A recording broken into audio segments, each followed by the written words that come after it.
Welcome to this very special edition of the KAJ Masterclass Live, the show which ensures that you profit from your time spent here with experts, either through their industry insights, information, or simply learning from them. And today we have with us Steven Schneider, co-founder and CEO at Try SEO, an agency that he calls helps B2B brands design and implement ROI-focused SEO strategies. We'll learn from him what actually about AI SEO, what actually is working in 2025 and beyond. Welcome to the show, Steven. Thank you for having me. I'm excited to be here. Should be a fun time. You are welcome. Welcome to the show, Steven. Welcome to India in this online form. And I'm sure not just in India, but a lot of people across the globe will benefit from what we are going to talk right now. Obviously, we'll be talking about SEO, AI SEO for serious business growth. But before that, let's understand a bit about your journey, your background, your story, and also how you handle 40 blogs, 400 articles monthly and scale to seven figures. Why SEO? That would be interesting to understand, for the audience. Yeah. So I got my kickstart in SEO accidentally while I was in college. A friend of mine was building websites on the side in the Amazon affiliate space and was making upwards of $10,000 to $15,000 per month in college. And I was immediately hooked on the idea of replicating that same success. And so I kind of just became a sponge to all information he could pass forward, and he became my mentor. And that eventually evolved into being business partners, and one thing led to another. So we just quickly became, entrepreneurs in the SEO space, building websites, publishing a couple articles per month. And then that led into hiring a team and, acquiring more websites and really kind of going down the path of testing and experimenting and learning SEO and how to generate a decent amount of money through SEO and affiliate marketing back in the day. And so that was definitely how I got my entry point into SEO. And what we're doing nowadays is leveraging a lot of those same strategies for B2B CMOs and founders to help kickstart their SEO and their LLM or AI SEO journey as well. Absolutely. So I want to understand, means SEO has been there for quite some time now, and even though people could understand the full form, search engine optimization, they knew about it, a lot of them, but many still were not able to understand what this SEO is all about. What this animal, where does this animal live? People were talking in different ways. There was a lot of noise, and before all these things, it started, gradually, that there is no SEO required and all that stuff. And then suddenly it's gone and a new animal has come to town, AI SEO. And people, even though they understand, okay, AI and SEO, but then this is not an easy thing to understand. Now they have to find out where does this AI SEO stays and where to find them. It's a confusing thing, even though people will say, okay, we understand it. At least I don't understand it. I will try and learn from what you will say. But it was all supposed to be so simple? Has it become simpler, or has it become much more complex so that people can confuse with more confusing words, so that much more businesses can come and bring out their dollars, make their wallets a bit more less fatter? How do you how do you want to explain that to the big businesses are different, but to a small business owner who is mostly doing their work online? Yeah, I mean, it's definitely way more complex and challenging than it ever has been. We're kind of back to square one and trying to relearn this process from the ground up with very, very limited information. We don't have Google, releasing updates and informational guides around how to contribute towards success and what success looks like. We're kind of experimenting blindly and seeing what works and what doesn't work. And that's the fun of it, but it's also the more difficult aspect that we're just kind of, realistically facing right now. We don't know a lot. We don't know anything for certain, but we do have some very strong gut feelings and assumptions that there is a lot of overlap between traditional SEO best practices and how large language models and AI platforms are starting to rank content and drive visibility amongst other people and results and businesses. So SEOs are kind of in a damned if you do, damned if you don't situation, trying to implement those strategies, but also learn new ones at the same time. So it is kind of a fine balance and a fun time to be in the space. Right. So should we understand that SEO is in the is in some say ICU and it will die soon, and AI SEO will take over? But then for platforms like Google, which has got this whole Google system of search, there may be a lot of people still think SEO will work and AI SEO will also come in.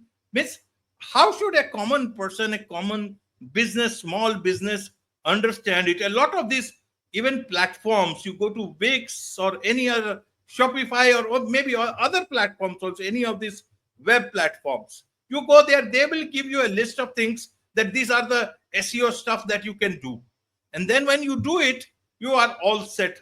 But then you come to know that no, there is so much yet to still do.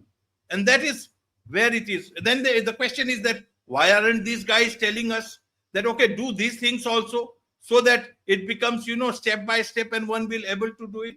It looks like to be a whole new industry. Earlier they said we'll rank you top on Google. Then there was this snippet thing. Okay, it does not have anything to do with that. So again, people were chasing different things and different things. So they said, okay, learn keywords, put the right keywords, put it in blogs. People started writing blogs. What should a small business do? They write blogs, or do they start selling their? Do they focus on selling their stuff? You are an expert of this. You run an agency on this. B2B brands design and implement ROI focus. How do you promise this to your clients? Help us understand this. Yeah, I mean, Google still owns 90% of the search traffic. I mean, GPT and other LLMs are definitely growing by the week in terms of their user base, but it's not an overnight thing in terms of killing Google or killing SEO. I think SEO is evolving. I think that's the best way to think about it. And that is natural as technology develops and landscapes change. But at the end of the day, I think a business should really focus on the core fundamentals of good SEO. And a lot of those best practices will kind of flow over into AI rankings and helping them see that they're actually starting to be shown within those LLMs, specifically quality content and authoritative domain ratings and backlinks and all that sort of stuff still hold a lot of weight in how visibility is seen. And so I think if you just focus on the core fundamentals and don't reinvent the wheel, it's really the best kind of snapshot of where you should be focused on in 2025. Absolutely. What about you talk about ranking in ChatGPT? So how, what does it mean? Means, how do we know that we are ranking? All you can do is to put some prompts and ask some queries. And what does it mean to rank in ChatGPT?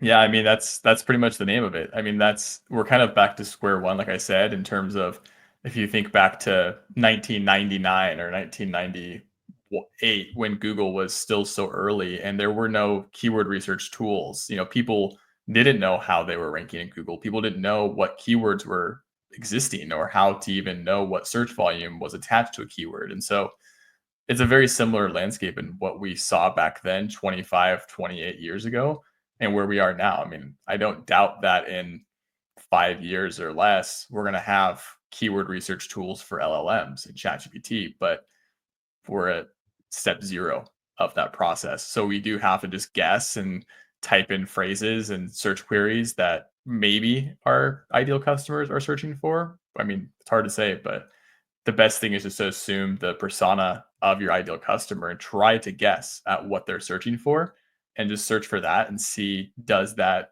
result in you showing up when they look for something that's a little bit more high intent or bottom of the funnel at the end of the day. Right. So as a business owner or as an individual who is wanting anything out of, what do? I create a prompt which has some information about me, and then I put it on ChatGPT, Perplexity, Claude, Gemini, DeepSeek, and whatever hundreds of other of these platforms which will say that they are different. How does it work? Steven, help us understand this, clear this confusion as an expert.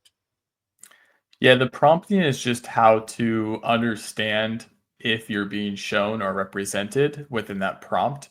But to appear for a prompt is kind of where a lot of the ambiguity still lies. And so, for example, if we want to be shown for somebody searching for what is the best SEO agency, and someone looks for that in ChatGPT, the top players in the space based on their authority and their expertise and how long they've been around in the industry are going to appear in that search result, and we're not, because we're relatively small compared to those giants out there.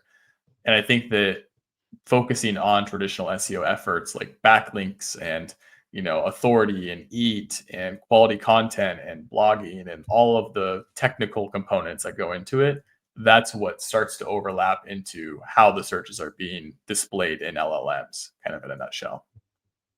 Absolutely. Talking about backlinks, it's almost like a new business, and so does it mean that newcomers will not have chance? You are a startup, you have great ideas, you start doing things, and still you are mercy of somebody who has a bit of a name, and they will talk about you, link it up to their website, then you will have authority. My individual authority will not work either as a business, either as a someone who has already contributed. Will my existence as a business will be at the mercy of a someone who has moved beyond earlier than me, but has no better authority, but has some sort of legacy sort of existence on the internet? Will that how it will work? Yeah, and that's how it's always worked, and that's how it will always work in terms of getting authoritative mentions on other sites. We're also starting to see that getting mentions in places like Quora or Reddit also contribute to a lot of that success. So, if you have a bunch of people always suggesting your product or your brand on Reddit, well, that's going to greatly impact the visibility that Google and LLMs take into consideration. And so, backlinks are still important. It's definitely more difficult to get quality backlinks, and it's also more expensive than it used to be in the past. But that doesn't mean that you should write it off as something that's unachievable. You just have to be okay with how long it might take to get to a success metric, or how long it might take to actually compete in the space relative to what your competitors or industry look like. Absolutely. So what is your advice in a nutshell for businesses? How is your job easier nowadays with all these things, or has it become much more difficult with all this new fog coming in? Oh, it's so much more difficult, but I don't think that that necessarily means that it's not worth pursuing. I think it's also a kind of a reason to double down and a reason to really focus on it, because it's only going to get more difficult. And so you really want to get that first mover advantage from day one. A lot of things that we're thinking about right now are like brand visibility and PR and trying to make sure that people are mentioned elsewhere.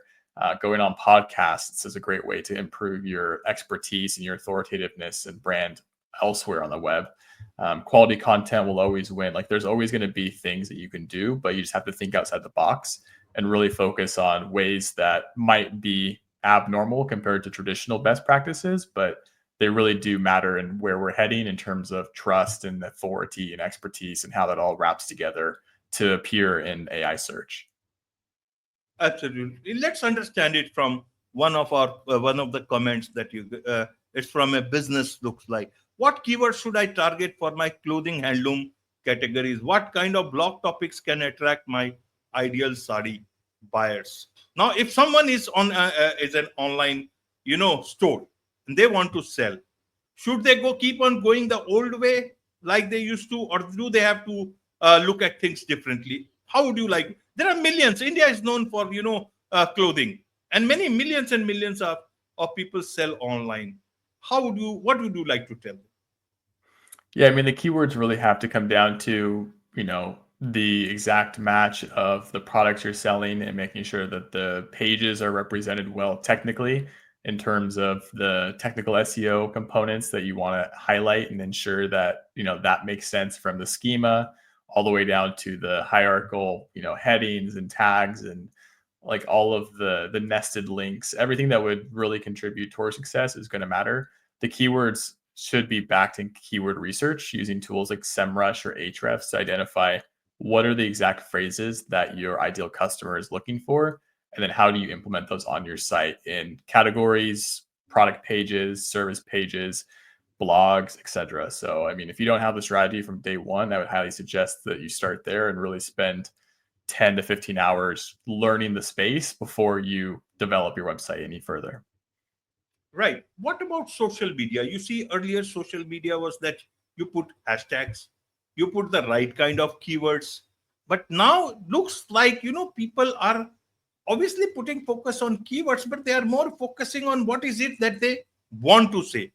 And once they say that thing in whatever way they can best, then it goes to the people that would want to have those things. Obviously, your followers, for example, LinkedIn is one of the prominent places. It's also becoming much more of another social media platform. It's trying to accumulate all that, and we are seeing that new format opening up. I want to understand then, where should we focus on keywords? Should we focus on authentic articles? Should we focus on information? Should we focus, because will blocks earlier, the way it used to work earlier on, the way it used to work for you, will the blocks work the same way, or it has to be a different way now? The blogs still work on your website. I would say when it comes to your social media presence, the more people you can get to talk about your brand in an authentic, organic way is going to help a lot. It's really going to move the needle at the end of the day. What I would steer away from is anything that seems unnatural or fabricated or fake. That's never going to read through, and people are just going to understand that that's probably fake and not legitimate.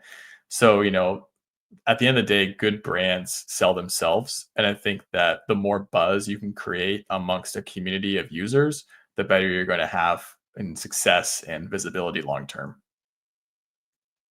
Okay, you talk about mistakes that companies make with SEO. As of today, what mistakes companies are making? What mistakes they can make going forward with this AI SEO coming in? One of the big things is really ensuring that the brand is represented on a lot of different websites, really high authoritative websites. If you can get mentions on places like Forbes or industry specific conglomerates and PR websites, news sources, anything that really has a high impact visibility and reach strategy is going to be very helpful.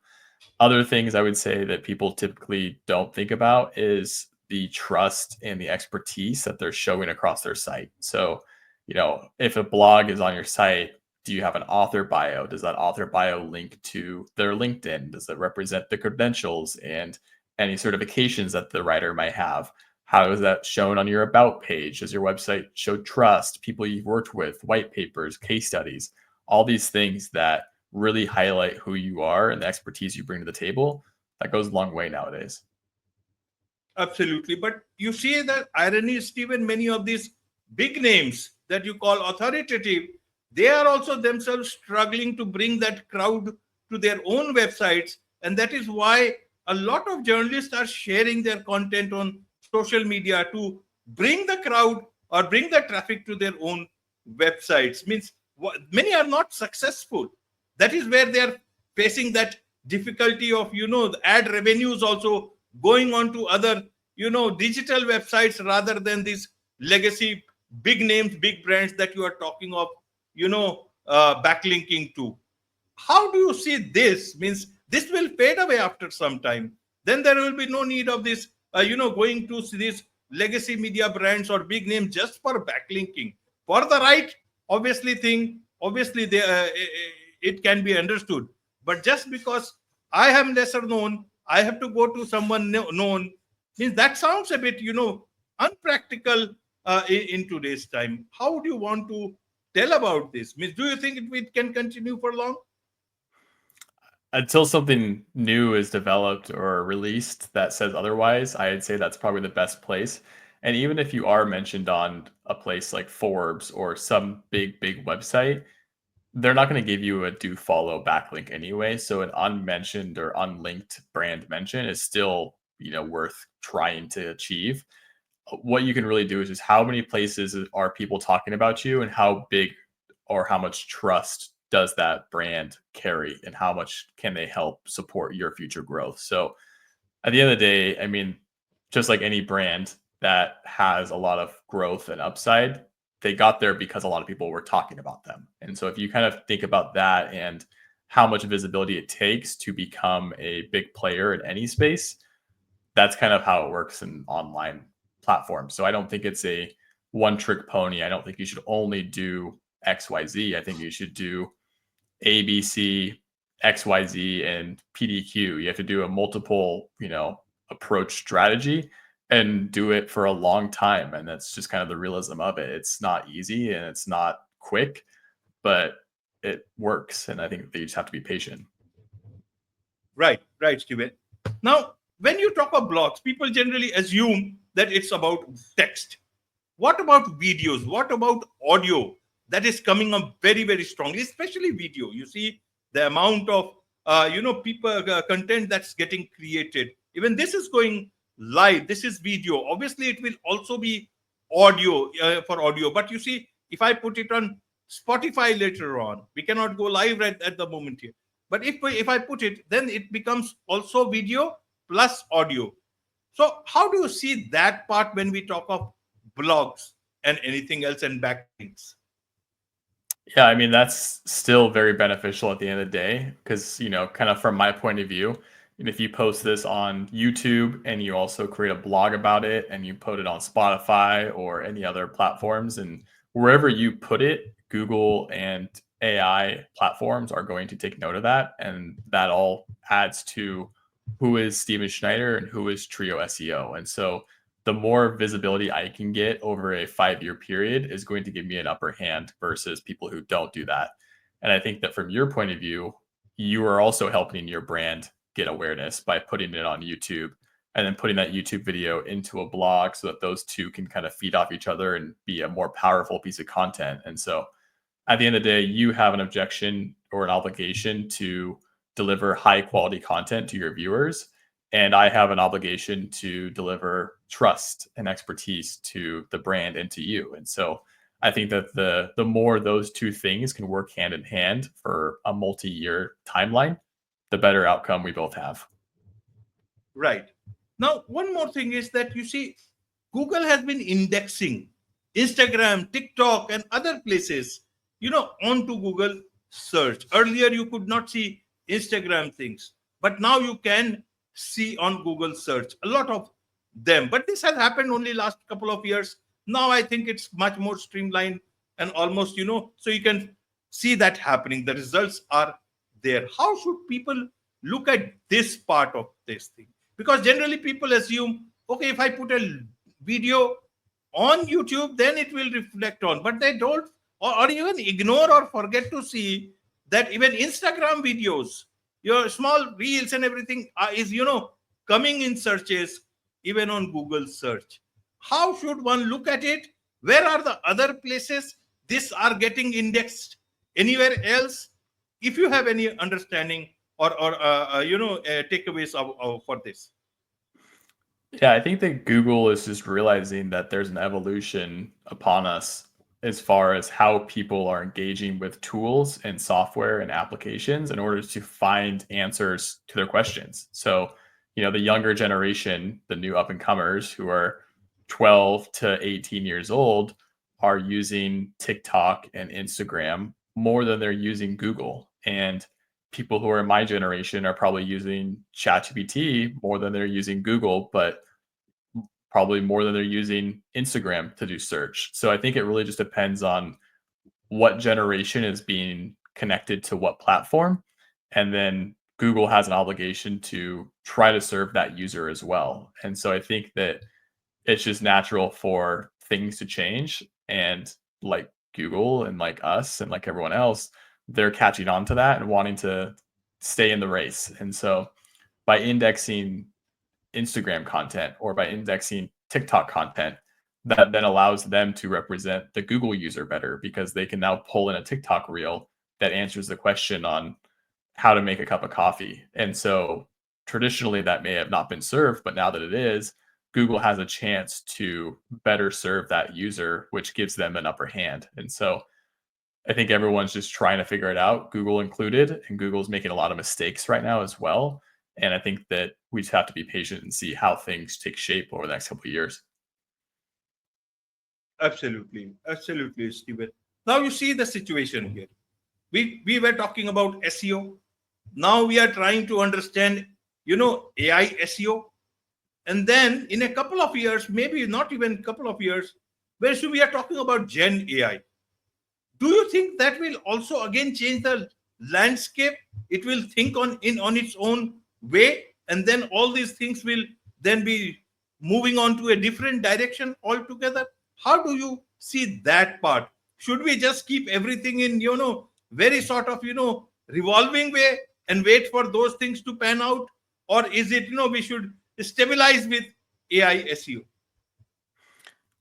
I don't know. I wish I had an answer for that. My life would be so much easier if I if I had that answer. I think what we can do right now is just keep learning and mastering the fundamentals and being curious and trying to experiment a lot and taking note of any patterns or trends that we're seeing in the community. But it changes so quickly, and yeah, it's you just got to stay up to date on it. It's hard to say. I wish we knew. Absolutely, I can understand. Tell us about how you are doing things at Trio SEO. What are the problems, challenges you face? How do you keep your clients happy? How do you keep them, ready for the future? We're just really focused on creating high quality conversational content, things that connect well with the reader, not with the algorithms. Obviously, they're still optimized for best practices at the end of the day, but trying to think about brand mentions and backlinks and PR and all the things I've already mentioned on top of creating a great experience from start to finish for anybody who visits the site. Absolutely, absolutely. There's so much to learn about all this from you, Steven. And I'm sure a lot of people would want to connect with you. A lot of businesses would want to connect with you, get your help, be ready for now, be ready for future. What is the best way for them to do so? Best way would be find me on LinkedIn. I'm very active there. I post daily content. You can also go to trioseo.com, TRIOSEO.com. If you want to work with us, I'd be happy to offer you half off your first month if you commit to a 90-day commitment with us. Aside from that, I'm always open to friendly conversations and just meeting people in the space. Wonderful. With this, it's a wrap on this very special edition of the KAJ Masterclass Live. Thank you so much indeed for joining us.